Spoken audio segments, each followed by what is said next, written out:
എനിക്ക് കിട്ടിയ തിരിച്ചുള്ള റെസ്പോണ്ട് എന്ന് പറഞ്ഞു കഴിഞ്ഞാൽ ആരെയും ഞെട്ടിക്കുന്നതായിരുന്നു. അന്നാണ് ഞാൻ തിരിച്ചറിയുന്നത് ഞാൻ എന്താണെന്നുള്ളത്.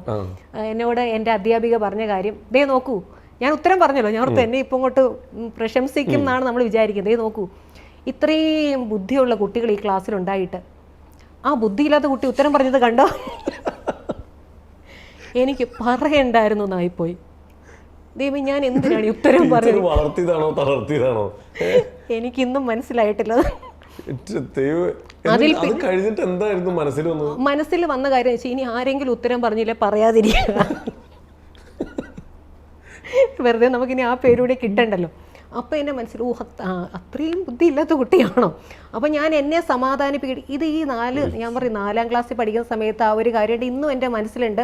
ആ ടീച്ചർ നിന്ന രീതികൾ എൻ്റെ മനസ്സിലുണ്ട്, ആ ടീച്ചർ കൊടുത്ത സാരി എൻ്റെ മനസ്സിലെ കളറുണ്ട്. ഇതെല്ലാം എൻ്റെ മനസ്സിലുണ്ടെങ്കിൽ അന്ന് എനിക്കത് വേദനയായിരുന്നു. കാരണം അത്രയും കുട്ടികളുടെ മുന്നിൽ നമുക്കതൊരു നമുക്ക് വിഷമമാണ്.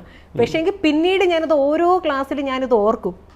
ഓരോ ക്ലാസ് ഇപ്പം വരെ ഞാനത് ഓർക്കുന്നുണ്ടെങ്കിൽ അപ്പം ഞാനന്ന് വിചാരിച്ചു, വലുതാകുമ്പോൾ ടീച്ചറായിട്ട് എല്ലാ ടീച്ചർമാരും പിള്ളേരെയൊക്കെ പഠിപ്പിക്കണം. അന്ന് അത് വെറുതെ വിചാരിച്ചുവെങ്കിലും ഒരിക്കലും ഞാൻ അങ്ങനെ ആകണമെന്ന് ഒന്നും വിചാരിച്ചിട്ട് ഒന്നും ഉണ്ടായിരുന്നില്ല. പക്ഷേ എങ്കിൽ അന്നേ വിചാരിച്ചു, അയ്യോ അങ്ങനെ എന്നാലും പറഞ്ഞല്ലോ, അങ്ങനെ എന്നാലും പറഞ്ഞല്ലോ എന്ന് നമ്മളിങ്ങനെ വിചാരിച്ചു.